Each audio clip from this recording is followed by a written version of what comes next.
Bonjour, nous voici réunis pour apprendre à résoudre des équations exponentielles. Alors, j'en ai mis différents types.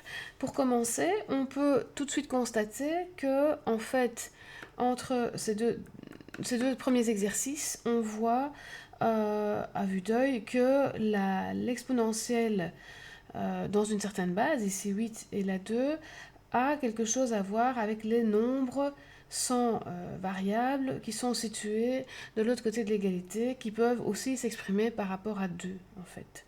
Donc on peut dire qu'on a quelque chose en commun entre la base utilisée et le nombre indépendant qui ne dépend pas de la variable. Par contre, si on regarde l'énoncé 3, on s'aperçoit qu'on a affaire à la base 25, on pourrait transformer aussi en 5, mais bon, prenons 25, et que ça n'a rien à voir avec le nombre qui est ici, 81, c'est une puissance de 3, je ne saurais pas l'écrire en puissance de 5. Ensuite, dans le 4, on s'aperçoit qu'on a une somme entre deux puissances, dans une base qui est 3, alors que de l'autre côté, on a quelque chose qui n'a rien à voir avec 3. Et ici, on a carrément trois termes, un en puissance de 2, l'autre en puissance de 4. Donc on pourrait peut-être faire quelque chose, puisque 4 et 2 ont quelque chose en commun. Et il reste ici un terme indépendant. Donc chacune des sortes d'équations là vont demander des stratégies de résolution différentes. Pour celle-ci, je sais que je peux mettre 8 en base 2, donc je vais écrire 2 exposant 3 exposant x est égal à 2 exposant, alors je cherche pour 32, c'est 2 exposant 5. Donc je cherche une base commune.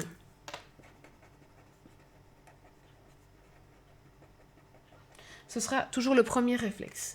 Alors, je peux donc après appliquer les propriétés des puissances. Donc, pour rappel, a exposant n exposant m amène à écrire a comme base et à multiplier les deux exposants. Donc, on se retrouve avec 2 exposant 3x est égal à 2 exposant 5. Alors, soit vous avez déjà vu les logarithmes, soit pas. Si vous n'avez pas vu, vous allez identifier les exposants. On ne vous explique pas pourquoi. Mais en fait, on fait appel au logarithme pour faire descendre l'exposant. Donc, je fais le logarithme en base 2 des deux membres. Donc, j'ai le logarithme en base 2 de 2 exposant 3x est égal au logarithme en base 2 de 2 exposant 5. Ça fait passer les exposants devant, grâce à une propriété des logarithmes que vous avez apprise. Et donc, nous avons 3x fois log en base 2 de 2 qui fait 1 est égal à 5 fois 1. Donc on se retrouve à la petite équation 3x égale 5. Autrement dit, x égale 5 tiers. Il n'y avait pas de condition d'existence pour cette équation, et donc par conséquent, la solution de cet exercice, c'est bien 5 tiers. La deuxième, on va procéder de la même façon. Donc on a ici 2 exposant x, et là on a 2 fois 2 exposant 3 exposant 1 cinquième. Donc pour rappel, la racine nième de a exposant p, c'est a exposant p sur n. Je ne rappelle pas toutes les conditions sur les petits indices et variables exposants. Alors, donc on a ici 2 exposant x qui est égal à quoi? 2 fois 2 exposant 3 cinquièmes, parce qu'on applique cette propriété-ci. Et puis on va additionner les exposants, donc on a 2 exposant x est égal à 2. Donc j'applique a exposant n fois a exposant m qui est égal à a exposant n plus m. Donc j'additionne les exposants dans un produit d'une même base. Et donc je trouve ici 1 comme exposant, donc 5 cinquièmes, et 3 ça en fait 8. Et donc finalement, avec le même logarithme en base 2 de 2 exposant x égale logarithme en base 2 de 2 exposant 8 cinquièmes, on arrive à x est égal à 8 cinquièmes. Il n'y a pas de CE pour cette équation, donc la solution c'est bien 8 cinquièmes. Ok. Alors, la suivante, là, on va directement faire appel au logarithme pour permettre à la variable que l'on cherche de quitter le niveau des exposants et de revenir au niveau, on va dire entre guillemets, normal.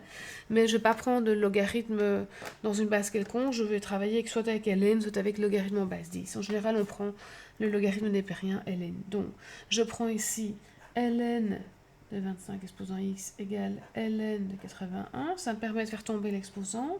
Donc j'ai x fois ln de 25 est égal à ln de 81, ce qui me donne x, c'est un fois ici, ln de 81 sur ln de 25. Ce que je peux encore faire, c'est utiliser les puissances.